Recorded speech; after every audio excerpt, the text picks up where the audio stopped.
What's up, everybody? Welcome to Podcast Now. I'm Alex. In this video, I want to talk about Max's trauma, what I'm expecting to see in Double Exposure, and talk about what she could be going through after the first Life is Strange. You know, replaying it about a week or two ago at this point that you guys are seeing this video, you remember a lot of things. I mean, like, obviously, I remember the ending. I remember so many of the things that happened, but you kind of like micro-analyze, and I thought, Jesus, Max Caulfield has been through a lot. You even just think about what she goes through in like a 5-day stretch, right? It's really like a Monday through Friday type situation in Life is Strange, and just so much happens to her. And here's the thing. No matter what you choose, and this is actually how I think you could organically put this into Double Exposure. No matter what you choose, things still happen to her, right? I mean, you can kind of cheat and go back to the choosing Chloe ending, right? If you choose Chloe, it's just a default. Everything that happened. But technically, everything that happened no matter what. She feels it, right? We'll kind of get there in a second.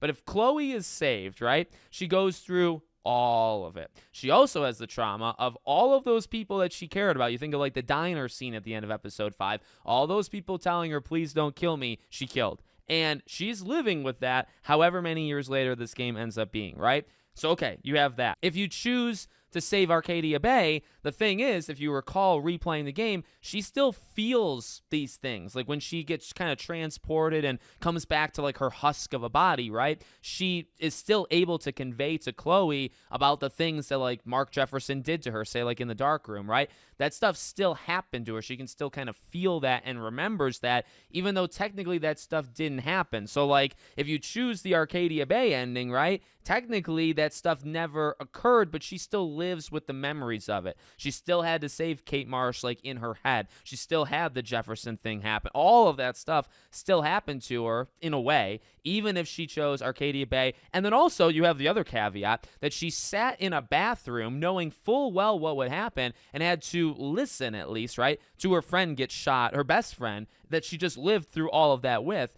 get shot and killed. So there's kind of the recap, right, of like, okay, well, what is the trauma that she had to deal with in that game? Well, all of that. That's a lot of baggage. So now we jump forward to Double Exposure, and I've said this before, but this is the video to absolutely throw it in. One of the biggest things that I want to see represented here, not that I want it to be her entire life, right? I don't want the entire game to be like a therapy session where she has to go to a therapist, 10 times a day and all that. I don't need all that stuff, right? But I do want that. I want to see the respect. I want to see that they know what happened to her in the first game. And look, none of that stuff is, I mean, I've lost people that I love, right? But I've never, like, that kind of stuff. That's never happened to me. So I can't say, like, I'm in the same boat. But I would imagine that that stuff does not leave you. Either of them, because she, like I just said, I mean, if you choose the Chloe ending, all of the stuff happens, and you live with killing off everybody. If you choose the Arcadia Bay ending, you have to live with Chloe dying, like Max. Max has to live with Chloe dying and being in the room of her death and just kind of letting it happen because she has to.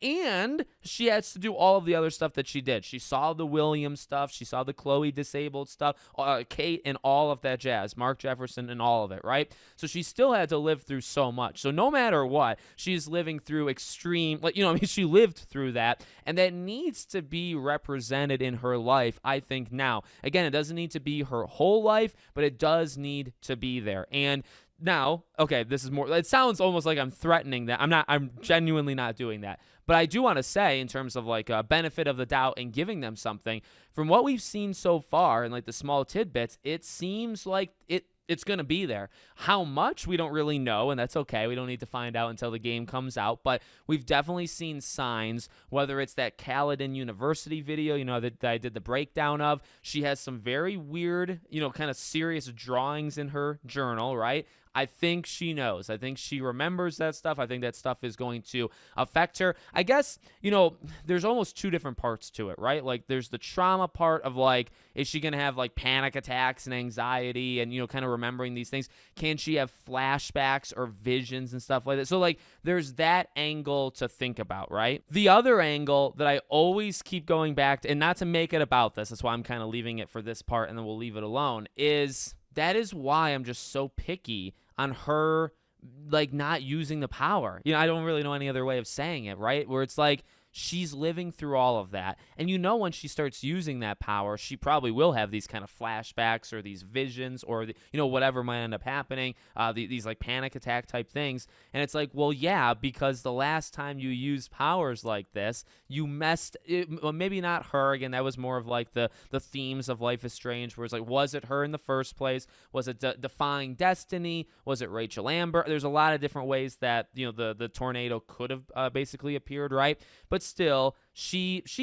blames herself a lot, right? Like, that's Max kind of as a character. Like, a lot of stuff is inward with her, which makes her very relatable, by the way. Actually, that's I don't know if it's like a great quality of her, right? Because it's something that you kind of have to work through, but I think it's a really important part of that character that makes her very, very special and makes her special to a lot of people. She can't just push that away. So again, it always kind of comes back to that with me, where the trauma's linked. The trauma and her past experiences are linked, because if she's going through such a hard time where she's going to start like hearing Chloe in her head, or maybe she starts to think of Mark Jefferson or Kate and all of this different stuff. Well, it's like, then why are you using your power? So again, it goes back to, they've got to have a really good reason for her to be messing with time again, because she's arguably messing with time worse now in this game than she did in the first game, and she saw what happened with the first game. And it is possible that that tornado and all of the environmental effects were caused by her messing with time. So it could literally be her fault. Doesn't have to be solely her fault, but it could be partially her fault, and she probably knows that, right? But yeah, I just wanted to throw this video together, talk about a little bit.